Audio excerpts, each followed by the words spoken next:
আমি হলফ করে বলতে পারি এত হেলদি এগরোল তোমরা আগে কোনোদিন খাওনি। একবার এভাবে বানিয়ে খেয়ে দেখো, যতটা টেস্টি ততটাই কিন্তু হেলদি। ডায়েট করব অথচ টেস্টি কিছু খাবো না, আমি কিন্তু তার একদমই পক্ষপাতী নই। তবে বাইরের না খেয়ে নিজের হাতে নিজের মতো করে তৈরি করে নিলে তার স্বাদ কিন্তু অনেকটাই বেশি হয়।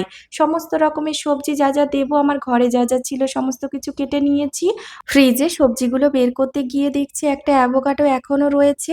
একসঙ্গে যেহেতু ৩ টে কিনেছিলাম সেইজন্য একটা যে রয়েছে সেটা একদমই ভুলে গেছিলাম। তো যাই হোক ভালোই হলো। হেলদি এগরোলটা আরেকটু হেলদি হয়ে গেল। বাড়িতে বানালে না এই একটা সুবিধে। নিজের মনের মতো করে নিজের চাহিদা মতো বানানো যায়। যা, যা সবজিপাতিগুলো কেটে রেখেছিলাম সেগুলো দিয়ে আমি কিন্তু অ্যাভোকাডোটাকেও মাখিয়ে নিয়েছি।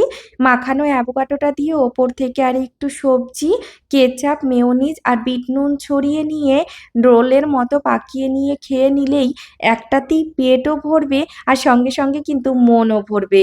ট্রাই করে জানিও কিন্তু অবশ্যই।